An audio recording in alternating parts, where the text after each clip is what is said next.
예수님이 누구신가라는 기본적인 질문에 대한 답변이에요.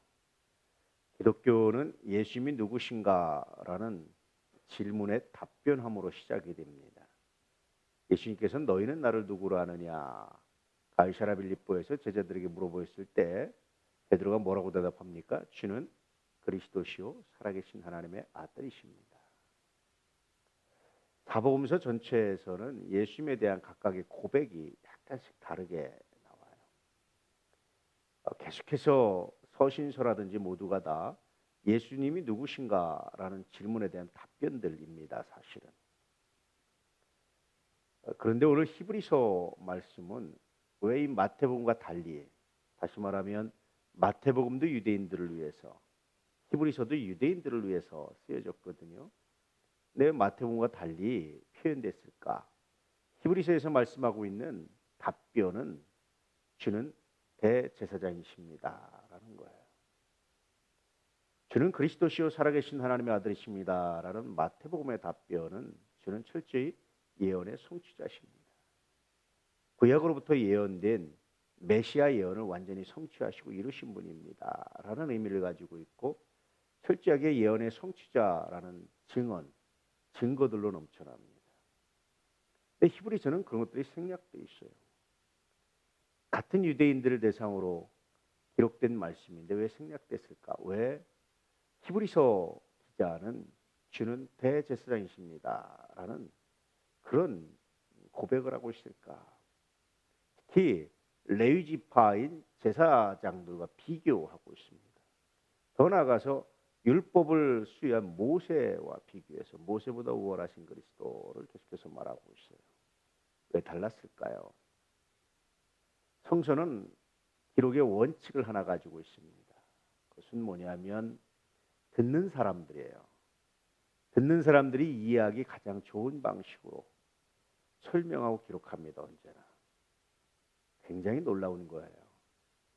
진리를 언제나 아무 때나 똑같이 적용하는 것이 아니라 이 진리를 듣는 사람에 따라서 새롭게 설명을 하고 있어요. 설명하는 방식이 달라요.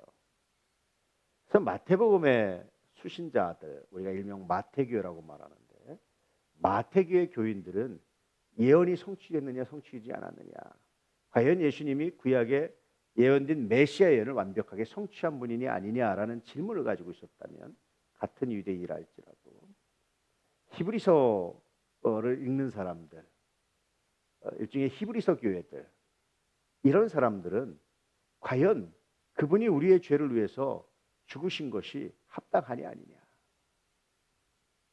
그분이 과연 우리를 위해서 속죄의 제물이 되시고 자기를 단번에 드린 그런 역할을 하셨다는데 그것이 옳으냐 그르냐라는 질문을 가지고 있었던 겁니다.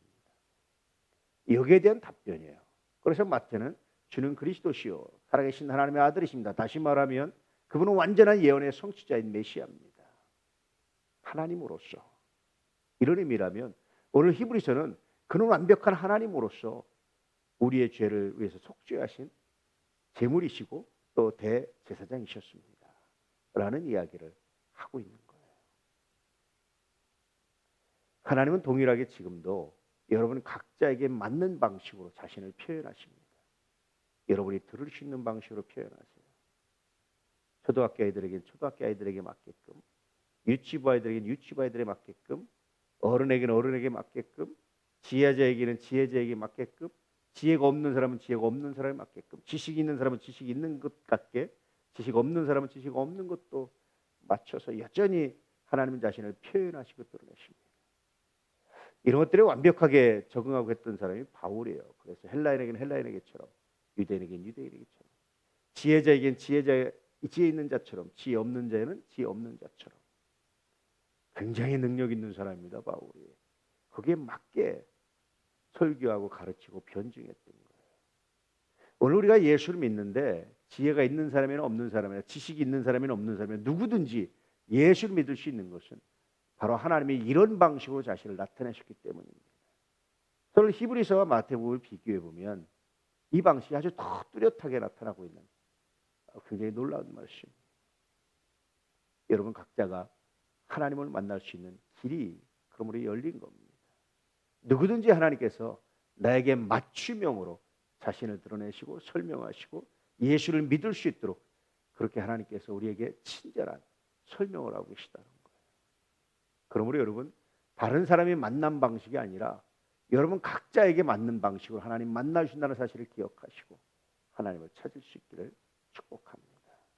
여러분 삶의 자리에서, 삶에서 경험되는 모든 것들 속에서 오늘도 만나는 사람들 가운데, 만나는 사건들 가운데, 내 마음 가운데, 내 생각 가운데, 사람들은 어리석다라고 말할 수 있지만 그러나 하나님은 바로 그 방식으로 나를 만나시고 나에게 예수가 그리스도이심을, 하나님이심을, 대제사장이심을 설명하시는 정말 놀라운 방식으로 나에게 다가오신다는 사실입니다. 그러므로 여러분, 여러분의 삶의 자리를 소중히 여기십시오. 여러분의 삶의 경험들을 소중히 여기십시오. 그 안에서 하나님이 여러분을 만나시고자 하는 바로 약속의 장소가 바로 그것들이기 때문입니다. 다른 사람의 삶을 부러워할 필요가 없어요. 다른 사람의 생활 방식을 부러워할 필요가 없습니다. 하나님이 언제나 나의 삶만으로 찾아오십니다. 그러므로 여러분의 삶 안에 찾아오신 하나님, 그분을 발견하시고 그분을 만나시고 그분을 증언할 수 있는 거룩한 능력이 있기를 축복합니다. 그 결과 주는 그리스도시요 살아계신 하나님의 아들이십니다 라고 고백할 수도 있고, 주는 우리를 위해서 완전하신 대제사장이 되셨습니다 라고 고백할 수도 있고, 주는 우리의 선생이십니다 라고 고백할 수도 있고, 주는 우리의 주님이십니다 라고 단순히 고백할 수도 있고, 등등등 성서에 있는 많은 그런 내용들이 여러분들의 고백의 한 종류가 될 겁니다. 이 고백을 가지고 오늘도 주님과 함께 하시는, 예수 안에 거하시는, 예수 믿는 기쁨을 누릴 수 있는 거룩한 역사가 있기를 진실로 축복합니다.